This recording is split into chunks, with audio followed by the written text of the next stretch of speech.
This is now. This is a little story about when we was down in the Bulge. We had just got some replacements in. One of the guys came in was a real handsome kid. Well, that's about all he was, but he was real big, probably 6'1" or 2. Very masculine and very hard-headed. He just really hard to get acquainted with. Nobody ever much more than spoke to him, and that's about it.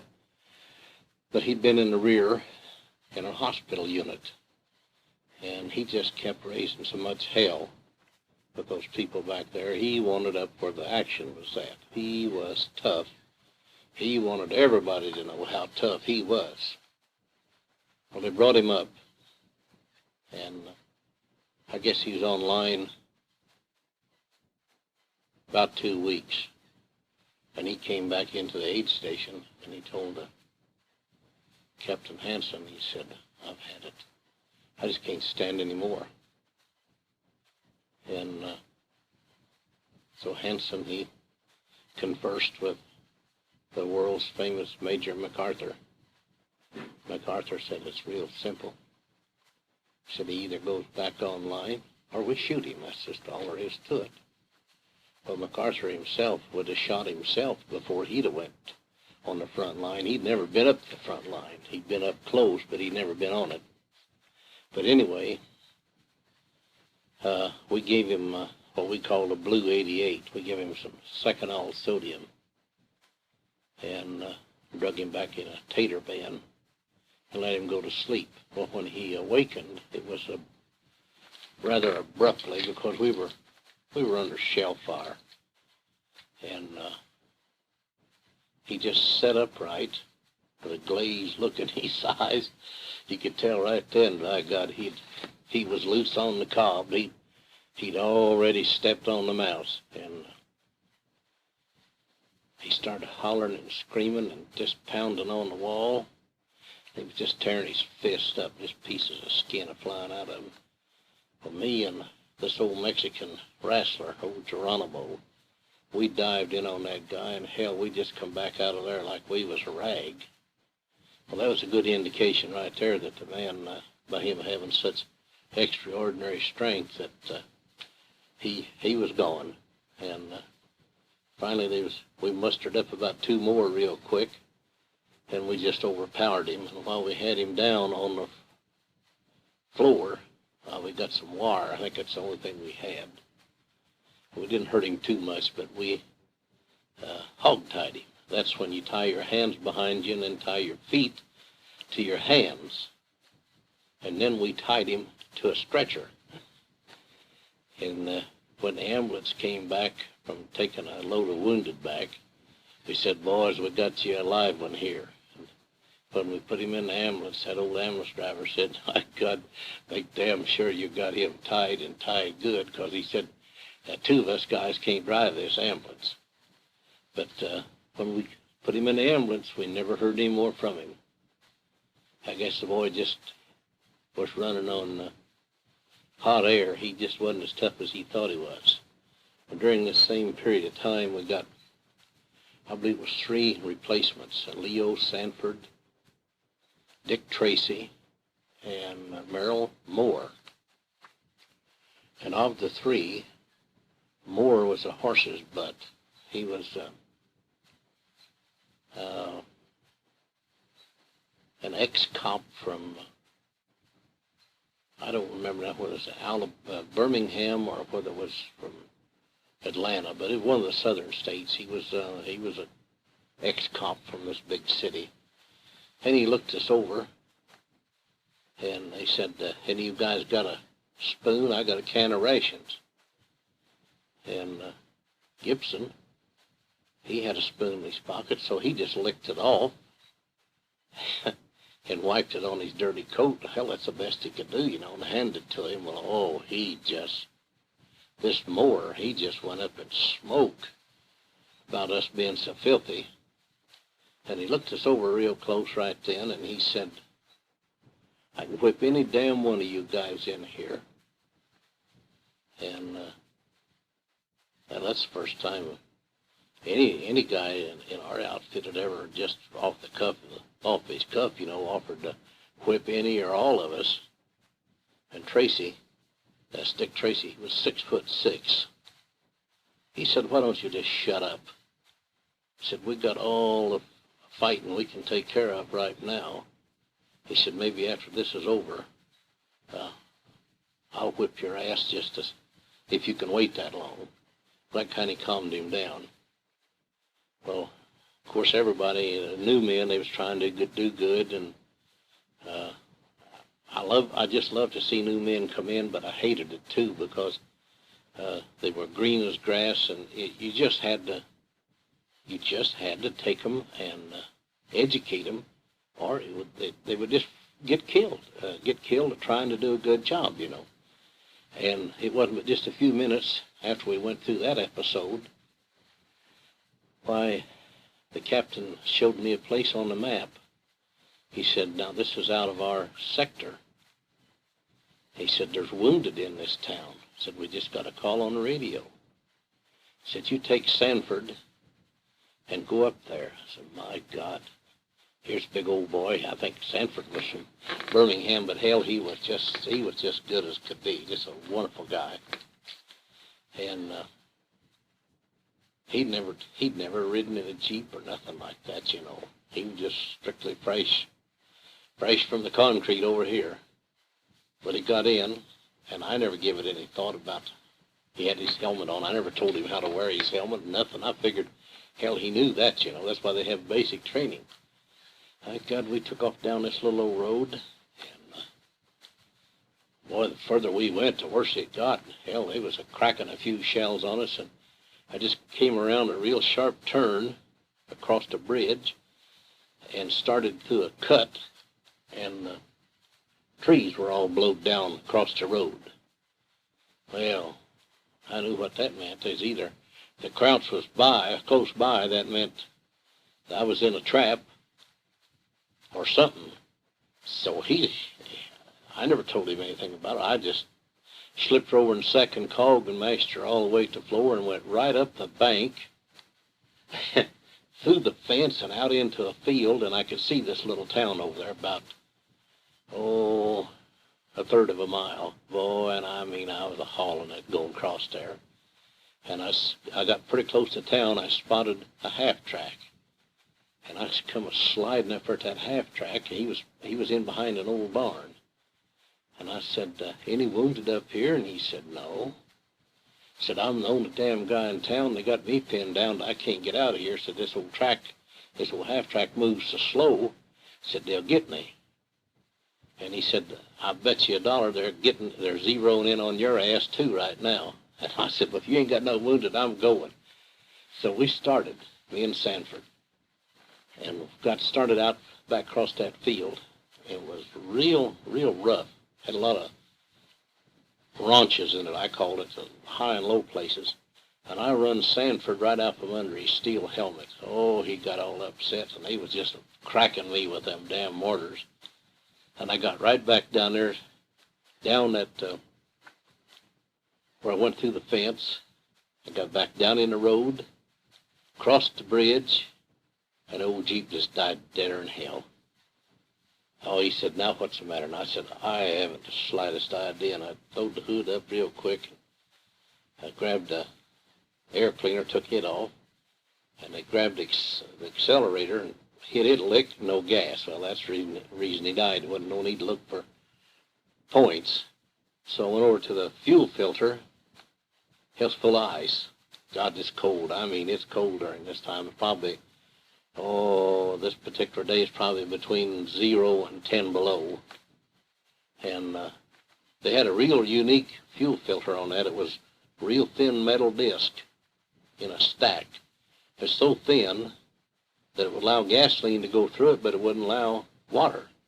And it had retained the water and just finally choked it up. Well, I just whacked a lick or two on the fender, and the ice all flew out of it, and I put it back on there. And they had a hand pump on the fuel pump. You could work by hand. instead of cranking the engine and making it pump itself up, you could save your battery. So I just pumped the whole system right back up and fired her up. It took about 6 or 8 minutes, I reckon, to do that. And he got back to the aid station. He was telling everybody what a horrible ride he took. He'd lost his helmet. He wasn't getting no sympathy from anybody because they all knew how I drove. It just whatever that poor old engine would turn, that's just what we drove, uphill or down, or around turns or anything. So that was kind of a lesson to old Leo. He got from the next time when he got into a vehicle and I was driving, he hung on to his hat, his rear end, everything he had that he prized. And now in this same area, there was a rather steep hill coming up and going down. And it was quite a funny situation. These boys in the 2nd Armored Division had been trying to pull this hill. Well, the tankers, unbeknownst to me, I didn't know anything about how tankers operated, but they had a clamp that went across from one edge of the track to the other. It's just a big iron bar they clamped on their track, and it was acted like skid chains. Well, each tank was supposed to have a given number of those. But you know how that always goes. Whenever you need whatever you need, you only got one of a dozen or something. So they had to improvise, and they had pieces of boards and whatnot laying on this ice. And they finally, after about an hour and a half, they got this tank up this steep grade. And they took their what few clamps they had had unclamped them off their track, and they started it up, and they run her through the gears, and they got her back up on 4th gear, and boy, that old tank was really humming. They was running about 35. That's about all they would crank. And everything kind of began to run free. There was not much pull on the engine, and the tank was just more or less coasting. And all at once they realized that they was going down grade. And they grabbed the laterals, that's the steering rods, and they braked them, and when they did, the tank started sideways, so he had to let loose of that. And he tried to 3rd gear it. He's going too fast for 3rd gear. He couldn't get it in 3rd gear. And I mean, now the situation is out of hand. So they turned the gun around, put it right back over their back, locked everything down, closed the lids on it, and they started down this turn, and they could see, or this hill, and they could see about halfway down that hill. Oh, God, it was steep then. There was a turn in the road, and right in the turn was about, the equivalent of a 5-room brick house. Hell, they just nothing to do, only that I got theirs running off. So they just went straight ahead, and they went through that house, and it looked, when they hit the bricks and everything in it, it just turned everything to dust. It just reminded me of when I was a kid walking in the woods and kicking a puffball. Boy, a big puff of dust rose, and luckily the basement was on the other corner of the house, I guess, because it didn't fall in the basement. And right on out the back end, through that house, and we could see them. They got into a row of pine trees. They were about 35 feet high, and they would hit the tree so hard, and it being so cold, that there would be approximately 10+ feet still standing in the air, just as though it hadn't even shook the snow off of it. And they tore up a row of trees down there for several yards, and they finally got it stopped. Well, then later on in the day, they had a tank come up. It was really an old,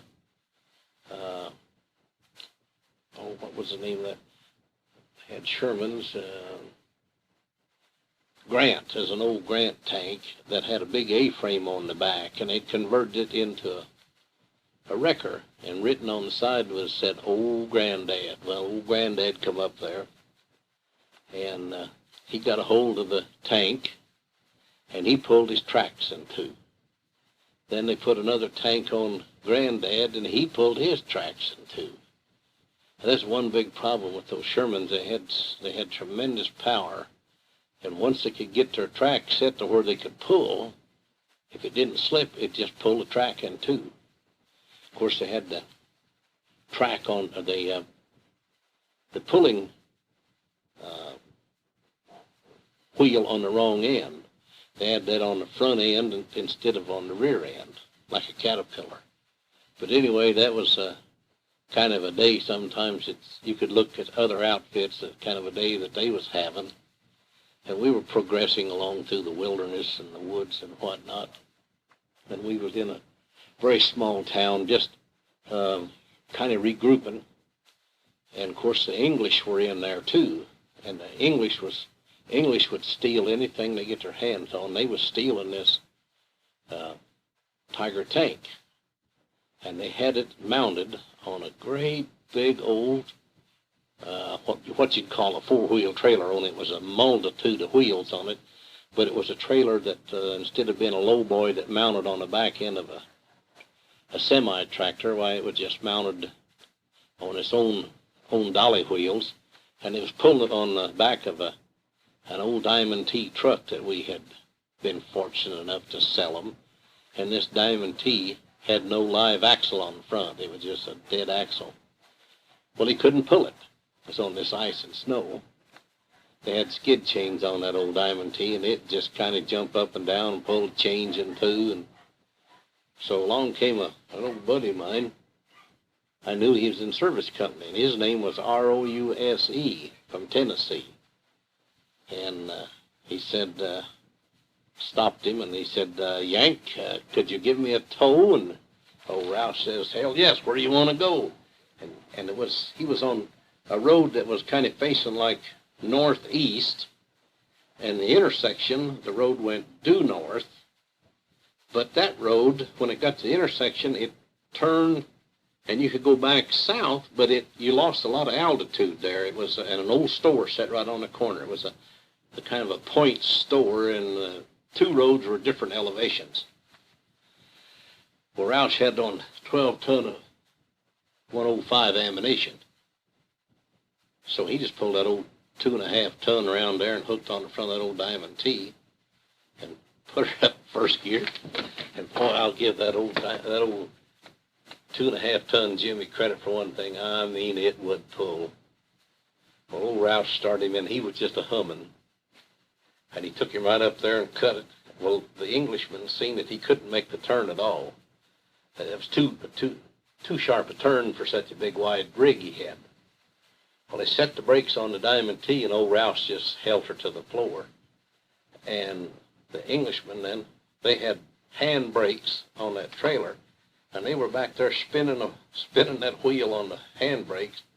Well, every time they got that up with a little bit of brake on it, old Roush had already drug them through that store and tore most of it down. Now, them damn Englishmen, they was all upset and hollering and screaming and going on. And old Roush just stopped and unhooked his cable and drove off and left them there, cussing and screaming amongst themselves. I thought that was a pretty good deal. Well, we'd been in the Belgium Bulge from about 22nd or about the 23rd, I guess. We got down into Belgium and started looking for the Germans. And really, from the time we pulled up on line on November the 17th, we come with all equipment, everything, and at this particular time in November, they issued this one pair of long underwear, and they tried to keep us in clean socks. We get a new pair of socks every 2 days, something like that. Of course, the socks that you had, you'd wring them out and stuff them in under your arms like or in your shirt to help dry them out, and then it was up to you to kind of halfway try to keep your feet dry to keep from having trench foot. But we got down there in Belgium, hell, we was freezing to death, and they finally brought us up another pair of underwear. Well, we just stopped right there in the street. Of course, there's no place to go. and just jerked her boots off and dropped her pants and put her shirt, you know, and put another pair of underwear on, put her clothes back on. Oh boy, that was really great. And then finally, a few days later, they brought us in another pair of long underwear, and that really helped. But in the meantime, we had a problem with our feet. The boots that we had, I don't know who the damn fool was, but he designed the boots with the slick side in and a fuzzy side out. And that just picked up all the moisture in your foot against that slick, the hair side of the skin that your shoe was made out of, the hide. Why, it just froze your feet. So as replacements kept coming in, if they got killed, and their overshoes would halfway fit, we would take their overshoes off of them and steal their blanket.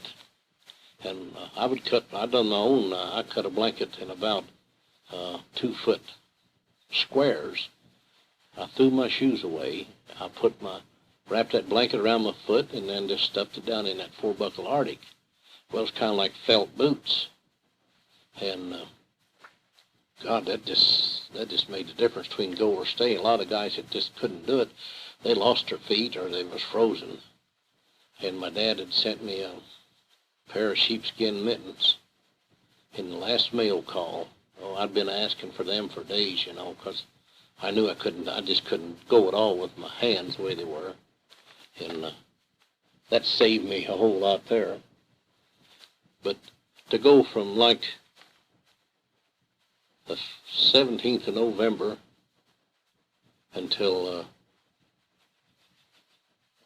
it must have been, the bulge was over the 16th of January, but we didn't get back up online, up by Gallenkirchen and up in there. We didn't get into that area until about almost the 1st of February. And we still hadn't got any clean clothes. And I continued on to about the 20th of March before we ever got a bath or a change of clothes. And it's just really little more than a feller ought to had to put up with. But sometimes by being so dirty and stinking, it actually saved our life. Because if there was a group of us easing along up through a draw or something like that, and we came upon some other soldiers, well, they knew that we was Yanks. We didn't know what they were. And if we could smell a strong disinfectant, the Germans used a kind of like sheep dip, and we didn't. Well, if we smelled that, hell, they just shot them. That's pure and simple. I God, they was Germans dressed as Americans. And it never failed. If we run into a guy that's dressed like American, talked like American, but he smelled like sheep dip, we just shot him, by God. And that was it, just to save yourself on that. I know one time down in this same area of Belgium there, I had to go up there's a road where they'd haul timber out. Oh, God, those forests were so thick and the snow was so deep. And a guy could actually be sitting on his knees looking at you, running a machine gun, and all you could see would maybe be his head because he'd be down in the snow and you couldn't see him. And those little roads back up in the areas such as that, those timber roads, they'd have them mined. And all the way they do that, they just take a mine and slip it down in under the snow. And hell, you drive right over it, just blow you all to pieces. Well, being such a damn coward, the way I got around that, I'd put the old Jeep in reverse. And of course, I had the interior, well, not sandbagged, I had it mud bagged. We couldn't get any sand. I had several bags of mud in it to help in case I did hit a mine.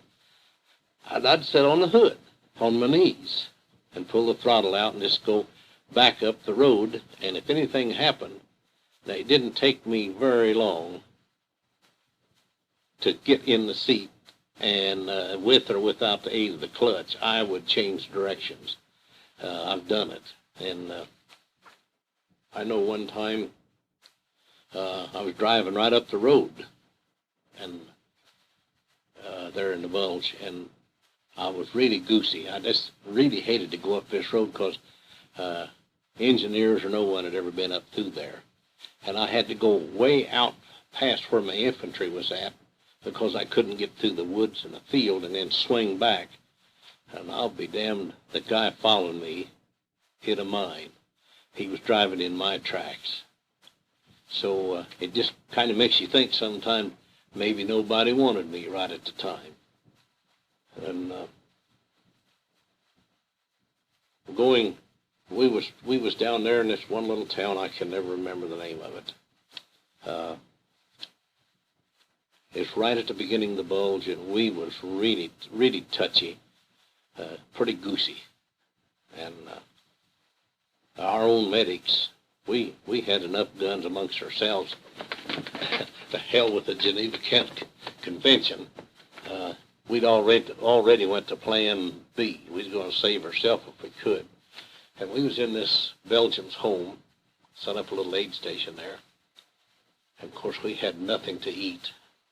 And those people were so gracious. They just kept begging and begging us.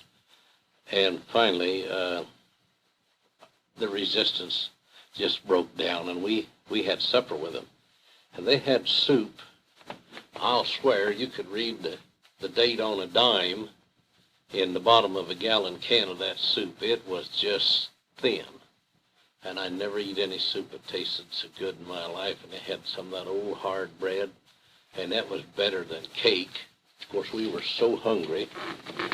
Well, Tree Joe, one of the guys in the aid station there, he picked up this carbine, and he's outside standing, first one foot in another, standing guard. And he came back in about an hour and a half later to warm up.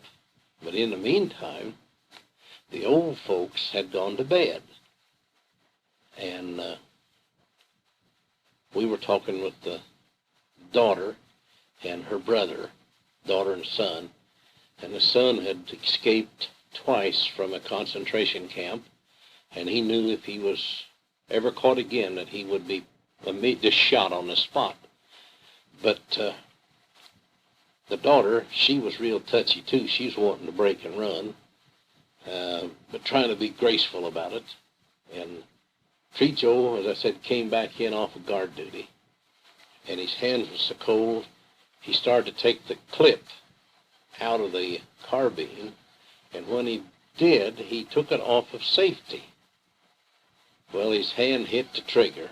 God, the gun went off right there in the living room, just right through the ceiling, and this gal says, "Oh, Mama and Papa kaput."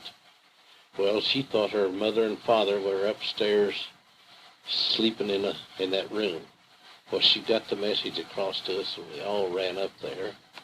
And when we opened the door on that bedroom, by God, I never seen so many feathers in my life.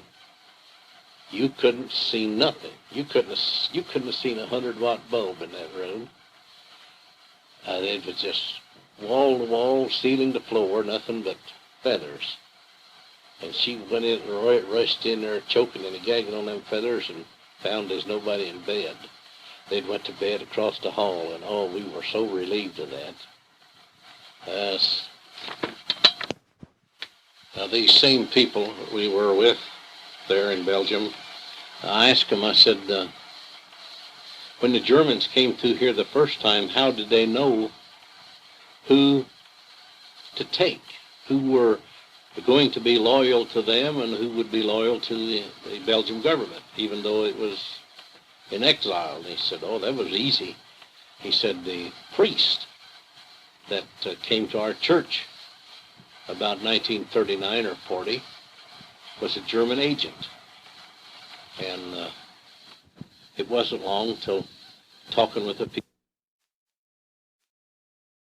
people, how they knew that, how did the Germans know who would be loyal to them and who would be loyal to the Belgian government, even though it was in exile? And he said, well, it was very simple. The priest was a German agent, and it wasn't long after a priest is transferred into a church like that, he came in about 1940.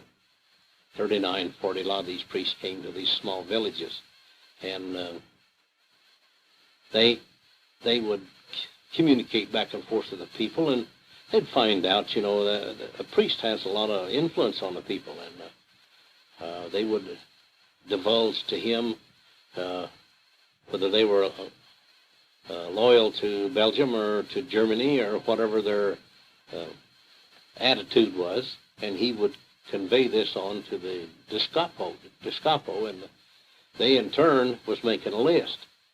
And this gal said when they came with so many trucks, and they didn't have to double them up. They had enough trucks, and everybody had a seat. So it gives you an idea that how arrangements were made, and nobody knew anything about it. This gal, she hated to milk cows. Oh, she just truly hated. So the next morning, we were still there, just about ready to pull out, and her brother had left during the night. We gave him what little extra gasoline we had, and he fired up his motorcycle, and he was going. And she went out to the barn to milk, and so we walked, me and a couple guys walked out to watch her. And I told her, I said, I could milk. Every man in America can milk. No women milk. Oh, she wanted to go right then. She was ready to go to the United States. And this old cow didn't think much of my milking technique. There in Belgium, they milk in like a 1-liter can with a handle on it, and they milk with one hand. Just get one tit at a time. Well, I just put the bucket between my legs, and I two-handed that old cow. Boy, first thing you know, she turned around and see what was going on. She'd never been two-handed. But now, this is back at the beginning, right after we left these people's house. We proceeded up to a town called Bordeaux, and it's just a little bit north of a little town called Verdun, Belgium. And this is where we set the aid station up in Bordeaux, and just right in the outskirts of going from Marsh to Hutton, the Germans had turned a machine gun loose right down the road. And, of course, I just bailed out of that old Jeep. It was about 2 o'clock in the morning, and dived in the ditch, and the ditch was completely full of snow.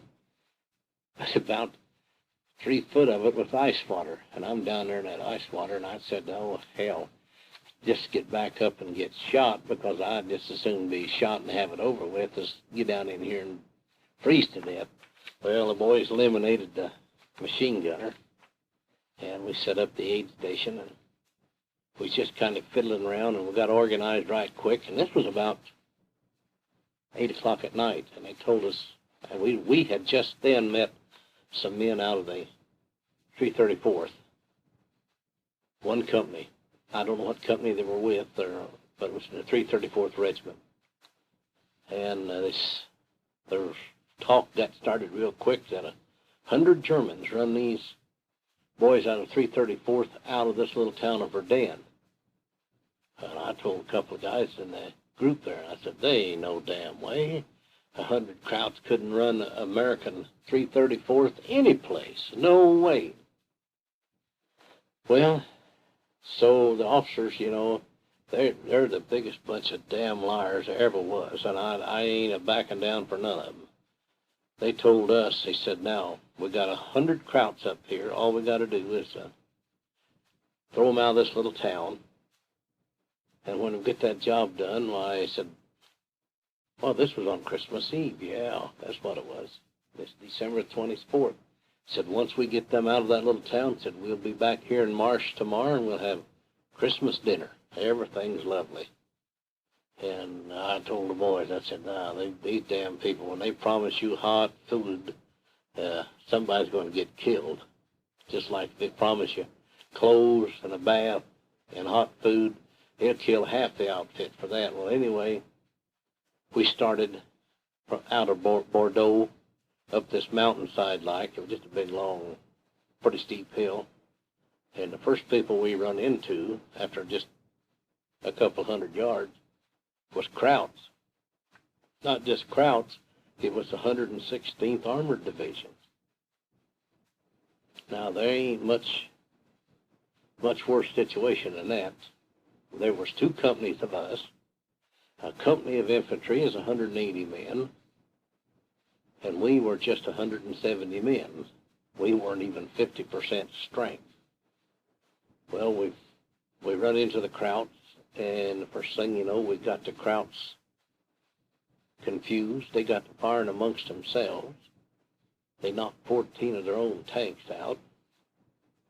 When they finally regrouped, we captured a German colonel, and he was mad. Oh, my God, he was mad. He said, "I fought in Africa. I fought on the Eastern Front." But he said, "This is the most screwed-up outfit I've ever come against." we just almost said amen to that, because we knew that. Anyway, he said, "I'll tell you what I'm going to do. I'm going to tell you, and I shouldn't do it. But," he said, "I'm so bitter with this damn war." He said, "I've been forced to fight, and I don't like it, and I've got a chance to do something now." He said, "I'll tell you." He said, the rest of my men are in Hutton, and they're going to come through Hutton and come right down through here." And he said, "That'll be the end of you guys." He said, "I'm going to tip you off." He said, "If you can get up to Hutton and stop them, go ahead." Well, I thought that was damn decent of him. So us being so well equipped and so many men, we got a hold of one old tank, and I think it was out of the 771st Tank Destroyer Battalion. They sent one tank. They sent 140 Beaufort, that was a 40-millimeter ACAC gun, and one Jeep. And altogether, there was about 12 men. Well, they come roaring into Hutton, and Hutton's a fair-sized little town. And they pulled the tank in there and looked the situation over, and there's one round fired. Out went the tank. The Germans got it. They got the 40 Beaufort before they ever even got it unfolded to fire. And but I got the boys blew the bridge on the OUR, I believe that's the Ur River, I believe is the way you pronounce that. And the Krauts would be trying to get it back together, get a bridge together to where they could get across, and the boys would blow it up again. So they just kept antagonize them. And across the river, on the other side was a road coming right into Hutton, following the river. And it was 3 tanks out of Shorty Ferguson's old outfit. They had been back to Ordnance for some kind of repair. I don't know what it was. Because I talked to Shorty about it later on, after the war. And there was a small light tank in the lead. And unbeknownst to them, there was a Tiger tank hid just beyond the intersection. And they hit that small tank dead center right in the front end. And I never seen this happen before. He hit him so hard that the cluster gear in the transmission just fell out in the street. And it, of course, immediately caught on fire, and they just veered to their left into some buildings there. And, of course, that made the next tank wide open. They got all 3 of them with 3 shots. And I don't know.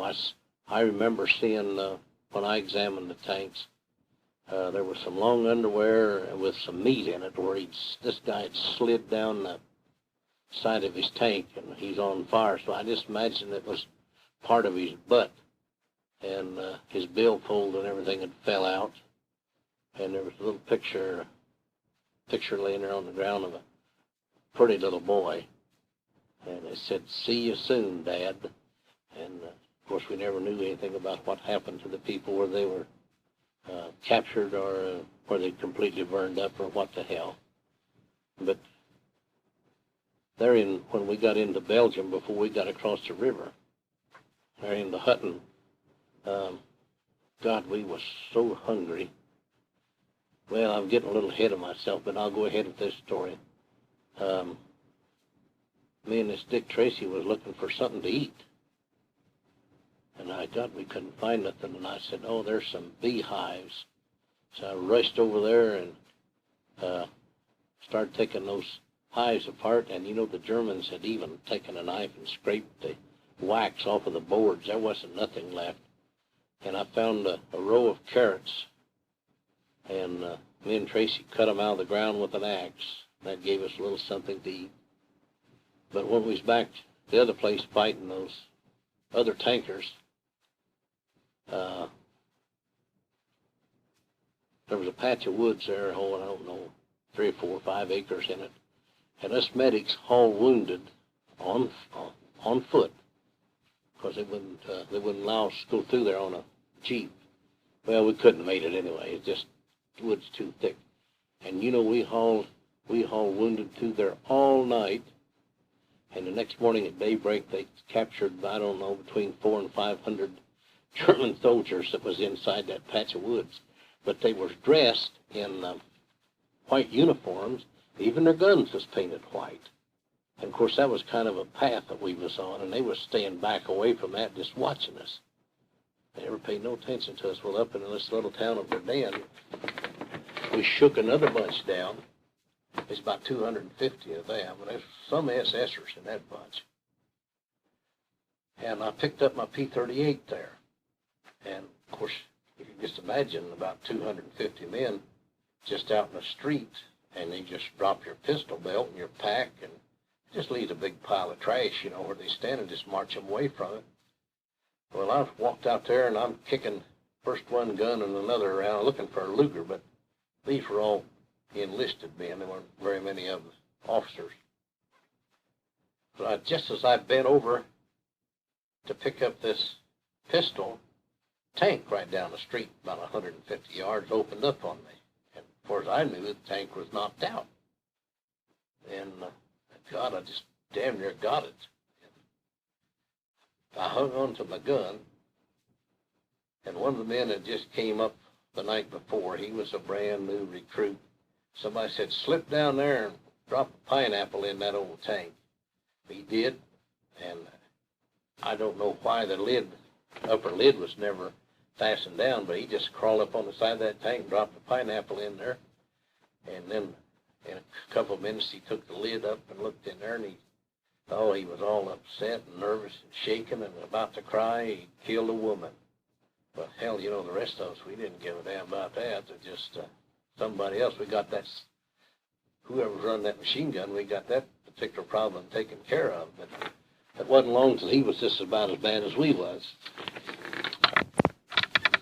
Now, we ventured on up the road there. We finally got through Belgium, or Hutton, and went on up the road to Manelli. No, Manelli, I believe is the way you pronounce that. And we started south out of there, and we got to the top of the hill, and we noticed a Sherman tank sitting there waiting on us, back down in the field, about 20 yards off the road. Lieutenant called headquarters, says, we got a Sherman tank up here, and he said, oh? He said, then the damn Germans sitting in the Sherman tank said they're gonna waylay us. So they pulled a couple men out of the platoon with bazookas, and the Krauts come out of it. We captured it, got us a tank back. Well, that delayed us a little bit getting into Manelli. Manelli was down at the bottom of that hill on the other side, and they had really begun to put the screaming Mimis and big, heavy artillery to us. And I went right on through the ranks of the infantry with the Jeep and got ahead of them and pulled up. Yeah, I pulled up ahead of them trying to get a aid station established, and got down to the bottom of the hill, and there was a road went to the left, and this road swung on around to the right. So we found a little house there real quick and pulled up there and swung that old Jeep and trailer in. And unhooked the trailer, and then there was some wounded up on top of the hill, and of course the rest of them there was a few of them in the Jeep, and in the meantime, I took the number 2 chest out of the trailer that had all the medicine and everything in it, and just came back outside, and my God, here come a shell. It sounded like a boxcar with a flat wheel. It was really humming. So we just flattened out, and that shell hit the door casing on that house. Just tore it all to hell and hit the wall and slid down the wall, and it went through the partition and ricocheted around through there and hit this old woman's Singer sewing machine. God, you could have put the whole damn sewing machine in a dustpan. It just made bug dust out of that sewing machine. Spools of thread and everything was laying around. And I said, I forget who's with me. I said, what the hell are we going to do with this damn shell in here? He said, I don't know. And I said, well, I'll just pick it up and carry it out. Well, hell, it weighed about 80 pounds. It was hot. My God, it was hot. I picked it up there and carried it about 50 feet away from the aid station, and it smoked till the next morning out there in that in that snow, you know. Well, that should entitle me to at least 1 Bronze Star for being a damn fool to carry a 80-pound shell out of a building. But anyway, we got started back to get the wounded real quick. And by that time, the infantry had got off of the road and got dispersed back in the fields and whatnot. And I started up this hill. And I had old Lieutenant Stanley with me, and I mean, I was really shoving that old Jeep. And I'll kiss a pig if some damn fool in a half-track was coming down that hill. He didn't know what he was doing. He'd locked the wheels and the tracks on that half-track, and he was crossways the road. He'd just taken it all. Well, I ain't got nothing to do with the 17,000 pounds of steel. That's what them old tracks weighed.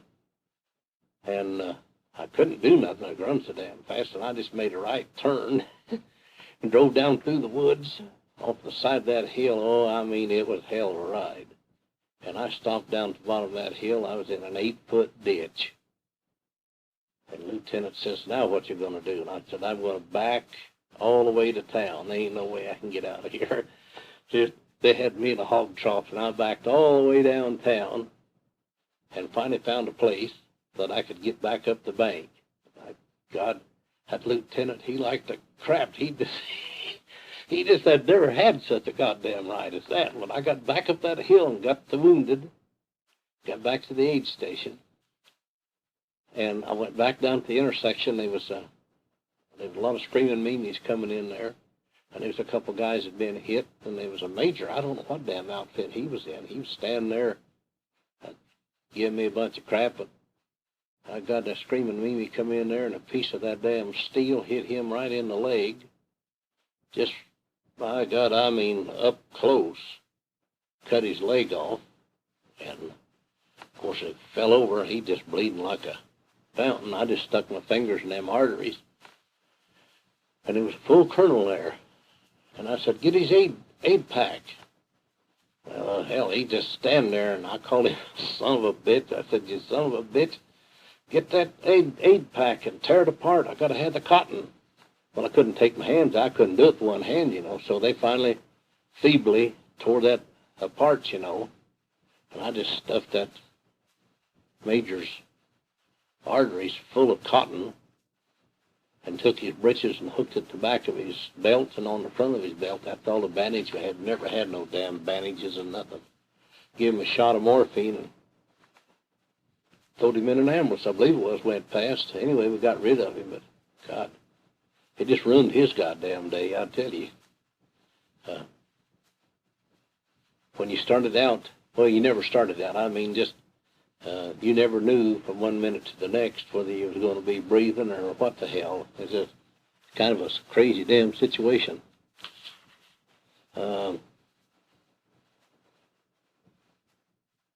Along in this same area, we was moving at night. Oh, God, had to cross a gully. I don't know how damn deep the gully was, but they'd laid the Germans had blown the bridge across it, and I don't think the bridge was more than 30 feet long. But with the weasel, I was driving a weasel at this particular time.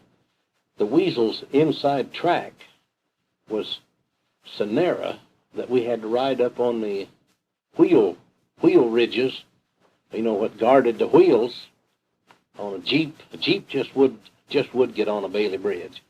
Well, this, it just puts you right up on the edge. Well, it didn't steer very good anyway, and as I approached that, I told the lieutenant, I said, God, I can't see nothing. Well, I was up on the bridge, and I said, if I miss that rail, I'm going. And he said, he started bitching about something, and he just jumped down out of that weasel and swung around the front, and I felt the weasel jerk. It hurt him a thrashing around. God damn, he'd stepped off into nothing, but he just happened to have his hand on that weasel, and he hung on to it. Oh, then he began to be concerned like I was.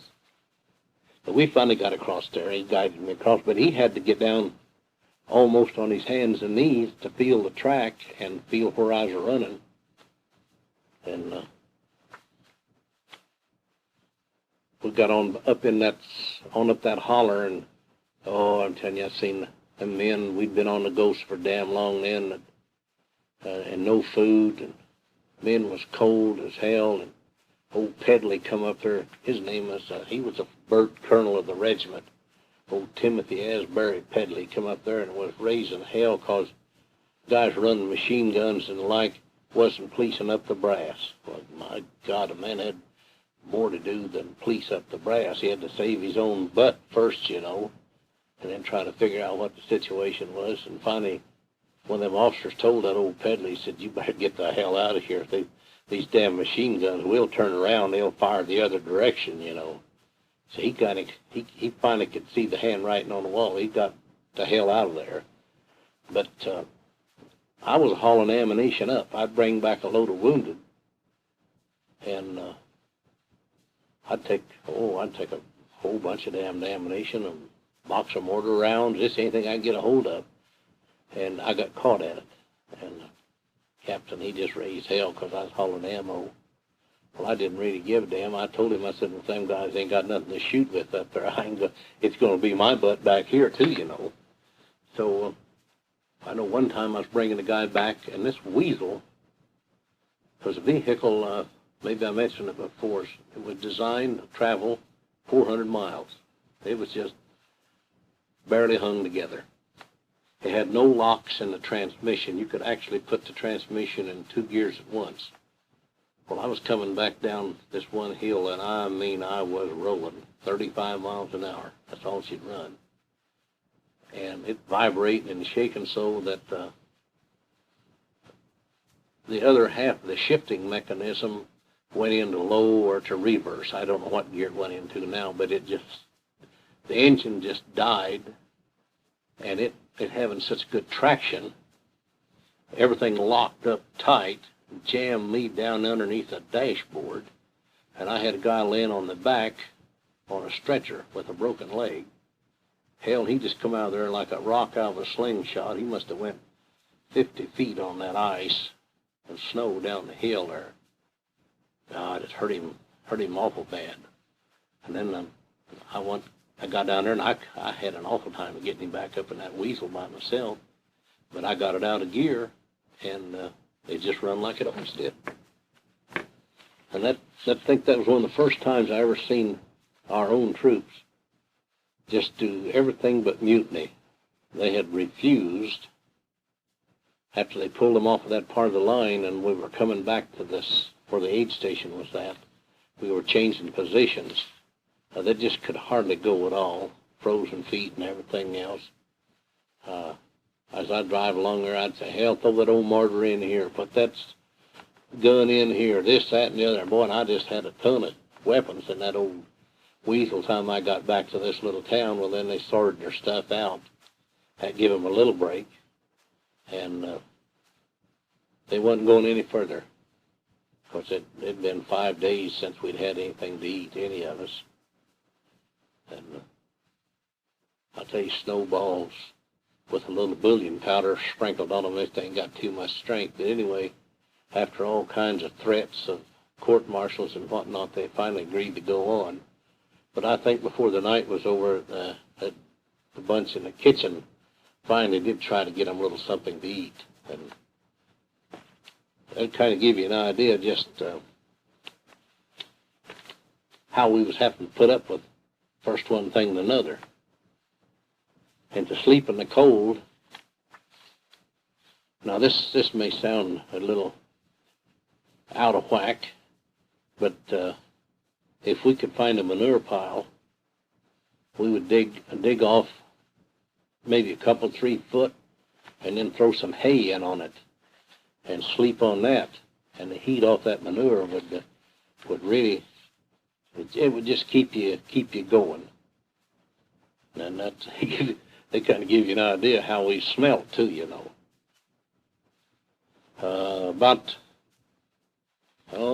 It's a few days later, we got word, and we was up very, I expect the 14th of January when this took place, we got word that there was wounded in Hooflees. Hooflees is a town where Patton met our outfit. And I hauled wounded out of there for 2 days before Patton's outfit ever got there. Of course, the 2nd Armored and Patton's 4th Armored, I think it was, got the credit for being in Hooflees. Oh, we had a real time. I don't think I got enough tape here. Yes, well, there was a Red Cross worker came to our aid station and told us about the wounded in Hooflees. And she said she would take, this is a gal, said she would take me up there. Well, I never been there, so whenever I went into a place that I'd never been before, I was very cautious, but I was moving very fast, just as fast as I could, so they couldn't get a range on me on a mortar. The only way they could get me is just have to lead me with a rifle or something of that type and shoot me. And we went about, half to 3/4 of a mile down a rather level road, and then we approached a T. And this T was on a slope, and I was to take the right fork. And I was running about 50 miles an hour at the time, 50, 55. Snow was about 12, 15 inches deep. And this gal never made a flat turn that was right angled at 50 miles an hour in anything before, you know. Well, I just swung the old Jeep and had her running broadside a long time before we got to the turn, and second geared it and went right on through it. And we went to these people's house. It was her uncle. And I pulled out, I got about 6 or 7, and we delivered them. And then the next trip back, we got 6 or 7 more out of there. And she said she would stay that time because I had so many. If she went, one of them couldn't go.